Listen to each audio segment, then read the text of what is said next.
for coming here today, for joining us in our presentation. Actually, we did already an event last year, so we were here last December.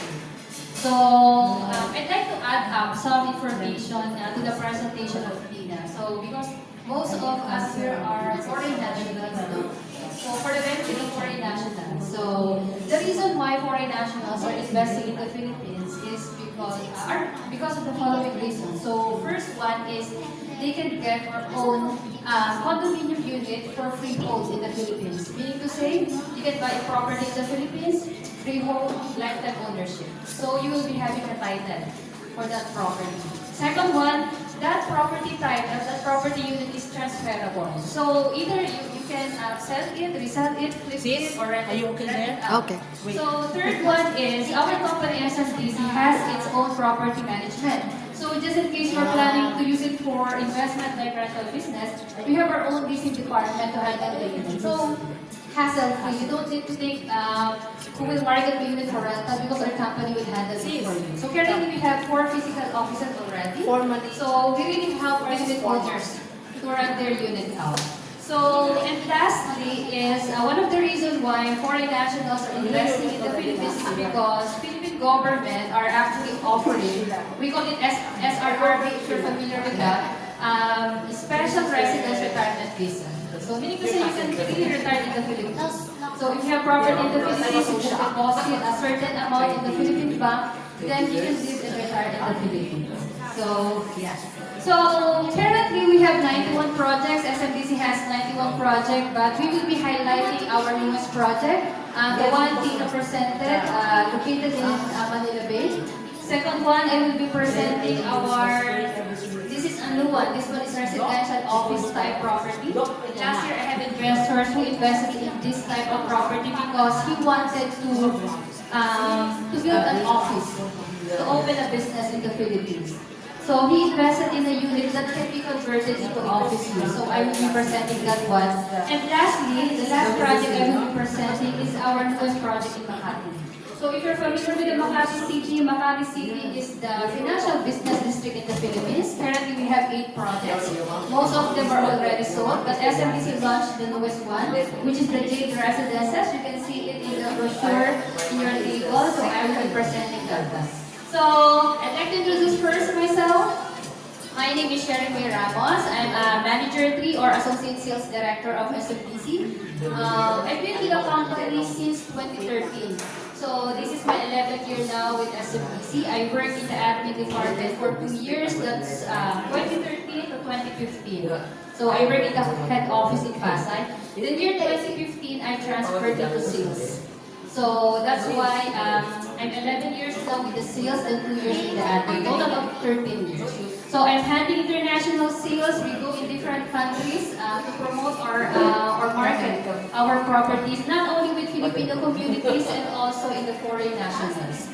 So here in Brunei, I started in Brunei 2019. So every year I always go here in Brunei because we already have lots of clients in Brunei, locals, Filipinos as well. Actually here we have existing clients. Miss Nipa already have 3 projects in the Philippines, one in Makati, Bulacan, and EDSA, and also Mama's Paranaque project. So others will come, they are already unit owners as well, so you will meet them later. They are all late lang because most of them have work.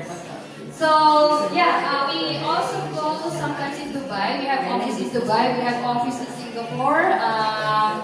I also went in New Zealand, a couple of times in Dubai and Singapore, Thailand, Taiwan, and some of my team in Europe side. So yeah, most of the time we are here in Dubai, like every year. So that's all about myself. So this is our project. If you are familiar with an EA Terminal 1, have you been to Philippines? Maliban sa mga Filipino, ano natin, no? Have you been to Philippines already, sir? Not yet? Oh, really? I thought you've been to Philippines already, sir. How about you, sir? Have you been to Philippines already? Not yet also. Miss Jean, how about you? Miss Dowdin, have you been to Philippines already? Oh, okay. In what area? 15 years ago, yeah. Like maybe Manila area or Makati area? Makati, okay. Most of the time, foreign nationals is either the entertainment city side of Malolos or Makati because yeah, that's the familiar area for them in the Philippines. So this one is located in Parañaque City. We call this project Go Towers. So as you can see, this one is, because the one Tina presented is residential. So this is quite unique. With our whole projects, we only have two projects, which is residential office. One in Mall of Asia and one in the airport. So this is residential that you can be converted into office use. So for example, you want to use it for personal use, can, and then soon you want to use it for office use, you can do it as well. So moving forward, this is the location. So this is the Gold City location. Actually, we call this one Gold City because this is a very big development of SMBs. So this is 11.6 hectares, mixed-use development. So meaning to say not only residential, we also have office, we also have leisure, we also have commercial in this project. So the location is just across the IA Terminal 1. If you're familiar po with the SNR, I think our Filipino clients here are familiar with the SNR, right next to SNR, Parañaque. And also if you're familiar with the duty free is just across the SNR. So investment-wise, if you're going to rent it, use your unit for rental like Airbnb, this is also wise investment because most of the people, di ba, if they have travel, they always rent out to the hotel, to the property close to the airport. So if you're thinking of investing like Airbnb business, this is also good property for that. So again, the location is Ninoy Aquino Avenue, Barangay Santo Niño, Parañaque. So for the better view of the location, this is from the Google map. So the location of the Gold City is here. This is the NAIA Terminal 1. We have here the NAIA Terminal 2. And the good thing about this location is, if you are familiar with the train station in the Philippines, the LRT1, we already extended the LRT1. So before that was only until Baclaran Station. Right now, we already have the Ninoy Aquino Avenue Station, and we already have PITS Station, we already have Mia Station, Asiana Station. So it is still being extended up to Cavite. So those who are in Cavite, mag-benefit tayo. Kasi I'm from Cavite as well, like ma'am, so extend yung ating station. So, and another good thing about with this location, if you heard about the Manila subway in the Philippines, so that is still ongoing. That is the first subway system in the Philippines. So that subway system will go through from the north, which is the Quezon City Avenue, going down to the last station, the airport station. So, just like with other countries in Thailand, in Singapore, visit their station and going straight to the airport. So, we are just medyo laid back in the Philippines, but we are currently building the first subway system in the Philippines. So, okay, so Resi Plus. So again, the project Gold City is called Resi Plus. Resi Plus, meaning to say residential plus office use. So this is not only limited for residential use, you can use it for your business. So what businesses can you do with your unit? So if you want to put up an office for clinics, because here in this project, I also have clients who are doctors, dentists who are planning to put up a clinic in that project because this can be used as like offices. Also, you can use your unit as a working space, like office setup. And the third one, you can use also it for a BPO setup office. So talaga office use siya, not only residential. But it will still depend on you, no, on the client, because if you want to just use it for purely residential, you can use it. If you want to use it for purely office, you can use it also. And last is satellite office. So, like one of my investor here, no, because he is based in Brunei, but he has business in Dubai, and he is planning to make a satellite office as well in the Philippines. The owner of, you know yung parang tako, something, soy jam? Yeah. Also, they will be putting up a business in the Philippines. He is being certified. So, yeah, moving forward, so just like a residential and office style, we have amenities for gold towers.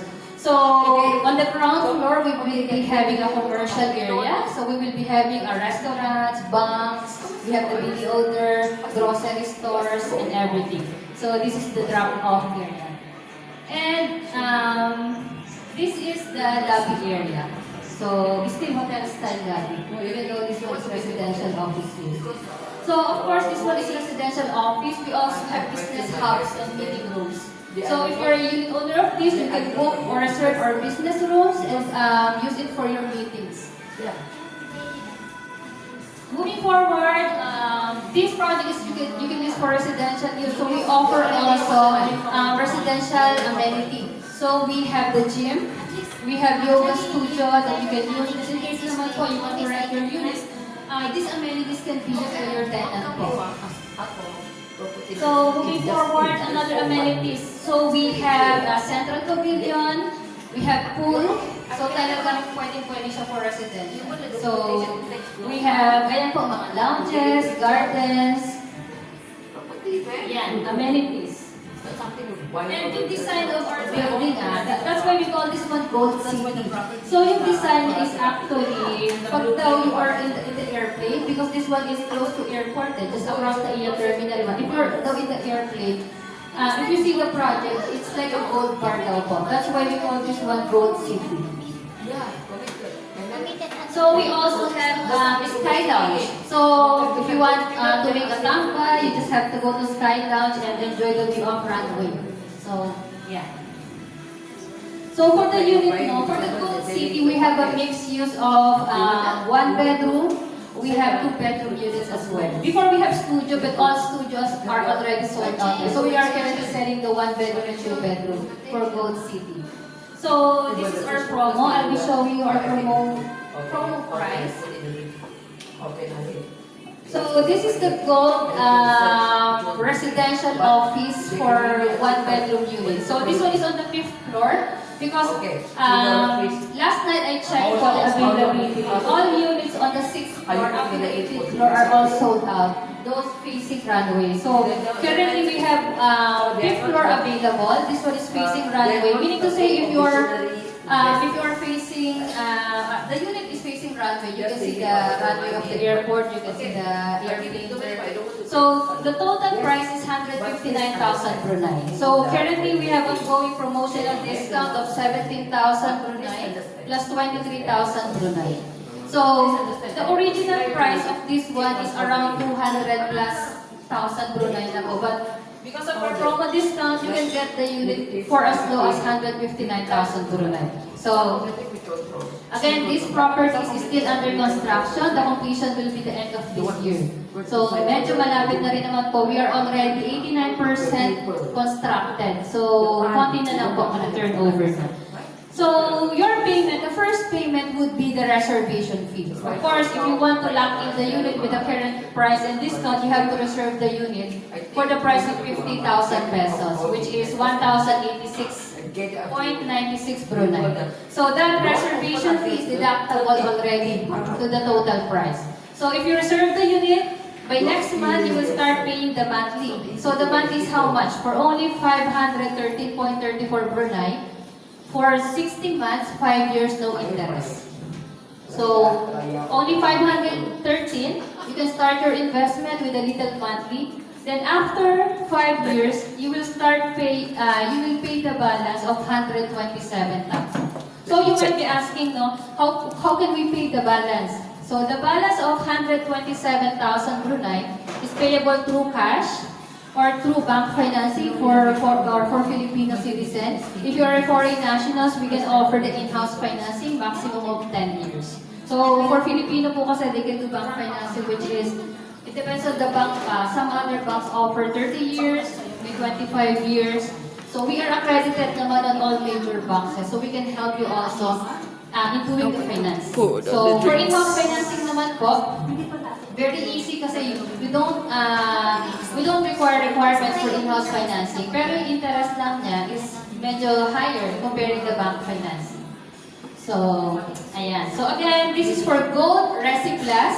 If you want to invest in airport project, which is residential use that you can convert into office use. So, sir, thank you for